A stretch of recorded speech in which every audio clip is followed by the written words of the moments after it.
Hey everyone, Graham here from therecordingrevolution.com. Hope you're having a fantastic musical day. I want to do another critical video for you today on how you can stop wasting money, wasting time, wasting your frustration in the studio using the same principle that I use for everything I do in the studio. It's called the #1 rule of home recording. Check out the first video on this if you missed it. It'll give you the big overview, the big flyover of what this principle is. And go read the ebook, the #1 rule of home recording. It's free. It's right there. It's awesome. Today we're going to talk about gear, stuff, whether it's hardware or software in your studio that you could buy. How does the #1 rule of recording apply to your purchasing and the stuff you need or don't need in the studio? Here is how it applies to me, and hopefully this will help you, because this is how I help my friends. If people ask me directly, what should I buy for my studio? This is what I tell them, okay? For one, you need a computer, and we've talked about this. There's a video I have also you should check out on sort of the 5 key components to a home studio. Check it out right there. Go watch that when you have a moment, and it'll tell you the core things you need. Related to those things is how much do you spend on those things and which ones do you get, right? Because, you know, whether you need a computer or a DAW or plugins or a microphone, there's a bajillion choices out there, right? That's the problem, the paradox of choice. It actually is frustrating how many choices there are, but it's a blessing because there's so much you can use, and it's all so affordable these days. So how do we not get caught up in all of this? And how do we stop wasting our money on stuff we don't need? And how do we know which is the right product to use for our circumstances? Well, the short answer is it doesn't matter. The short answer of it all is that it really does not make a difference what you use. And that's not the answer people like to hear, but it's the truth. And at our core, we know it's the truth, but we don't really want to believe it. I don't know why. Maybe because we like buying things. Maybe because the marketing tells us that if we bought their thing, it would make our recordings better. And there's something in us that finds it desirable to know that if I just bought XYZ, my life would be complete. I mean, I live in America, and that's the poison of our country and many Western and wealthy countries is we really believe in all sorts of realms that our happiness or contentment is just one purchase away. Okay, if I just had what that guy had, or just had what I saw on that magazine, or what I saw on that banner ad on a website, that thing, that service, if I just had it, I'd be happy. And that's what we believe in the studio, okay? So, man, if I just had a better audio interface, if I just had a better computer, if I just had a new DAW, if I just had that new plugin that's supposed to do whatever, there's plenty of great tools. And I'm not trying to undermine the tools. I use some great tools every day in my studio that I love, and I'm grateful to have them. But the truth is you don't really need these tools. You need some minimum things, and then you need to just get to work. #1, computer, okay? Mac or PC, it doesn't matter, okay? It really doesn't matter. So here's the answer. Use what you already have. How about that? You probably have a computer. You might be watching this video on a computer. Who knows? Then you have a computer that's probably fast enough for your recording and mixing, especially if you're a singer-songwriter, especially if you're getting started. You don't need the fastest computer in the world to make great recordings and mixes. I started on the cheapest laptop I could find years ago and have just worked my way up. I don't even have the fastest computer on the planet today. I have a consumer product, basically, that everyone uses. Kids in dorm rooms all over the world have faster computers than I have, and I do this for a living. It doesn't matter. Use what you have, start with that. #2, your DAW. Any DAW is gonna work. This is your recording mixing software. So if you're on a Mac, you've got GarageBand, and if you've never recorded or mixed, I tell everyone use GarageBand. Just use it, use it, use it. I have friends that have made full albums on GarageBand that sound better than stuff I did on Pro Tools years ago, and it makes me cry in my sleep. So it's not the DAW. In fact, some DAWs are more limited than others, and that might be a good thing. But really, when you get to a full-fledged DAW, so maybe Logic, maybe Pro Tools, maybe Studio One, Cubase, Reason, Reaper, any of these, Sonar, all of them are the perfect tool for recording and mixing. They're amazing. They do things a little bit differently, and some of the workflows are better suited for certain people. So you kind of have to keep that in mind. But if you're talking about what you need, you don't need another DAW. You just need the one you have. Pick one and roll with it. It doesn't matter. I use Pro Tools because that's what I learned on. And I've used it for a decade. Okay, so I'm comfortable with it. I own other DAWs. I'm not as comfortable in those DAWs. So computer, use what you have. DAW, if you don't have one, just pick one and go with it.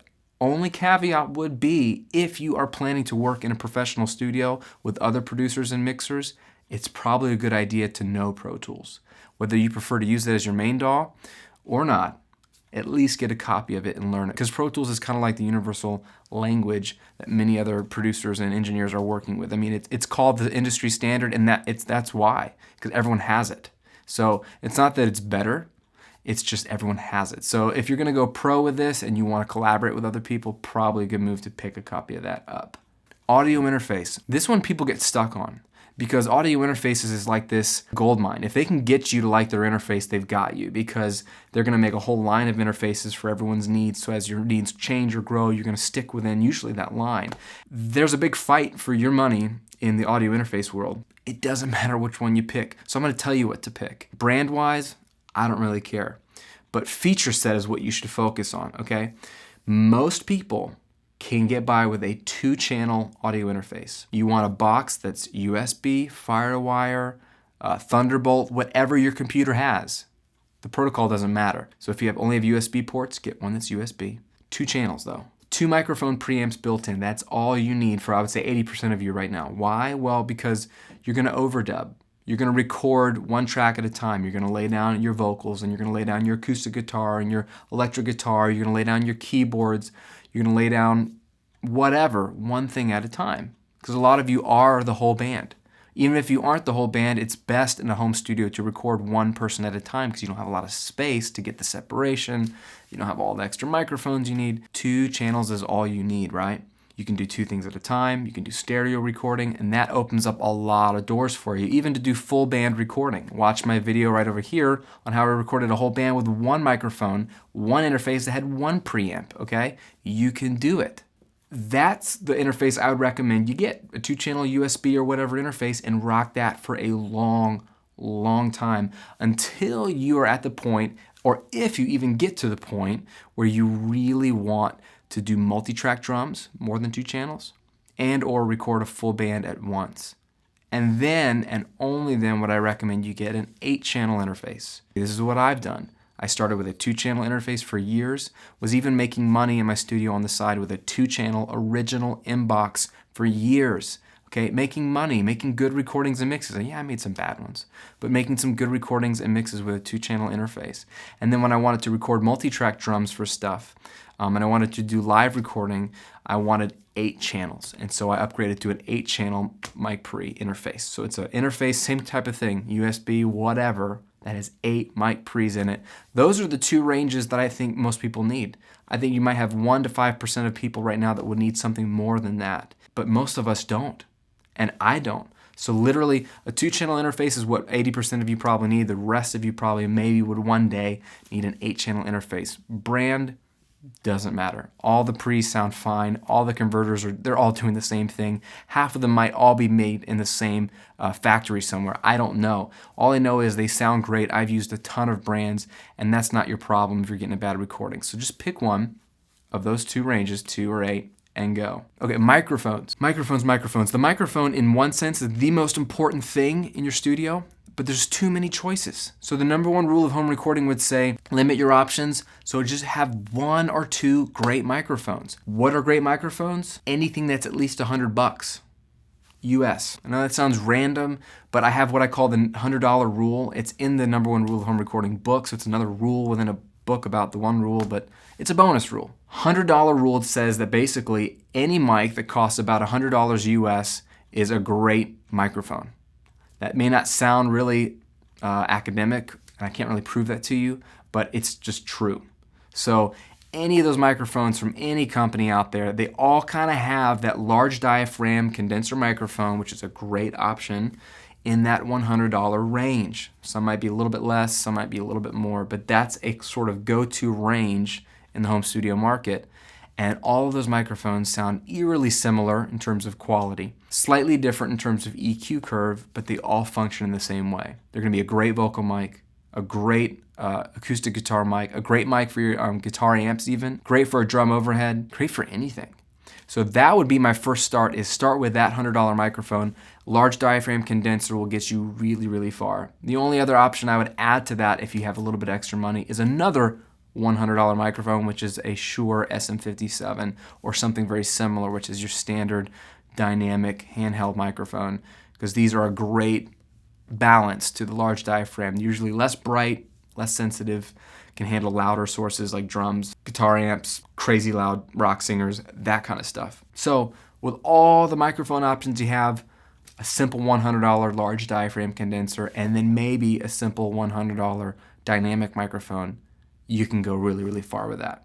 Okay, last thing I want to talk to you about with the number one rule of home recording as it applies to gear is plugins. On the website, like this week and a post last week, I've been talking a lot about plugins. One, why I think they're the worst investment in your studio that you can make, and then two, how I've personally gone through a recent plugin purge, where I've taken my 100 plus plugins that I've bought over the last decade and spent thousands of dollars on, and narrow them down to about 5 or 6 that I'm using day to day. As much as anyone loves plugins, and I love plugins, they're fun, don't get me wrong, and there's some great plugins out there that I use every day. I've reviewed a lot of them here on the site. Plugins are an area where the number one rule of home recording is necessary, because it's going to limit these options because there's just too many and you don't need them all, and you're going to waste a lot of time and money trying them all out, okay? Unless you are making money from your home studio, you don't need anything more than your stock plugins in your DAW. With a few exceptions, things like maybe your DAW doesn't come with vocal tuning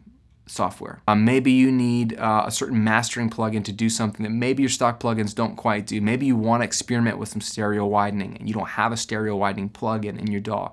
I can understand playing with that. That's no problem. Other than some of those rare exceptions to tools that your DAW doesn't ship with, and every DAW is different, every DAW comes with the tools that you actually need. An EQ, a compressor, a limiter, a reverb, delay. These are the tools you actually need to make a mix. So the other plugins you could buy are just other versions of what you already have. One of the biggest reasons why plugins are a waste of your money to invest in, because they are the same thing that you already have, they just sound different. Now, some people would argue that a lot of third-party plugins sound better. That's really subjective. There are some third-party plugins that sound really good to me and I like to use them.